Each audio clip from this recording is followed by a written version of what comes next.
Dude, it's been about 10 years that I've been doing fitness, right? And the whole time I've been in fitness, everything I've done has been from the evidence-based movement. I think what's unique about fitness is that you have to be able to do both.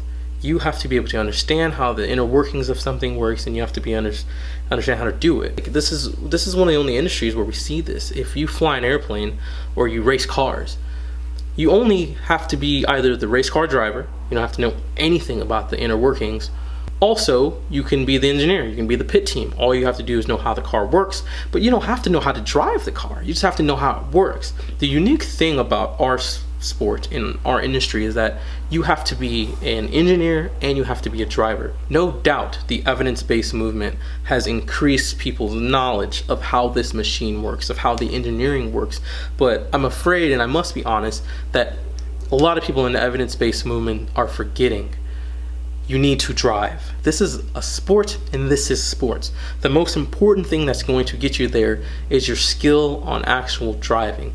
It's a bit of a dichotomy, right? You do know that the better of an engineer you are, there should be a correlation to the better of a driver you should be. You should be able to understand this machine better. But if we continue to look at the rankings, for the most part, the people that are still winning, the people that are still doing the best, are the people who know how to drive hard and know how to drive better, and have an understanding of the components. It still, in my opinion, goes to show that you can't technicality your way into sports. This is still a sport. You still have to play, you still have to drive. You just can't know a ton of shit about it and expect to win.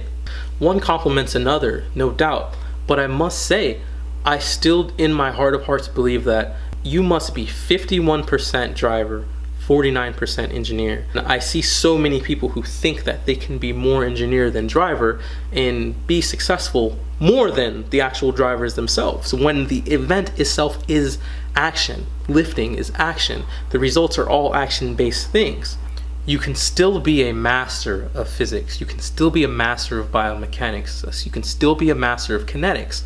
You may not know the definition like an engineer knows and knows the ins and outs of it, but the feeling of it, what it feels like, knowing where a good position is, that is still a mastery. You may not be able to explain it, but you know it. The skill set of understanding, of knowing how to do the dance, is still to be worked on and is still to be praised. You can't read your way into learning how to be a break dancer. You have to actually break dance. Continue reading, continue stockpiling all this evidence that we have of what works and what doesn't work. But the thing that you cannot forget is that, dude, old-fashioned hard work still trumps. The ever so popular poem Invictus, as the last part states, "It matters not how straight the gate or how charged with punishment the scroll.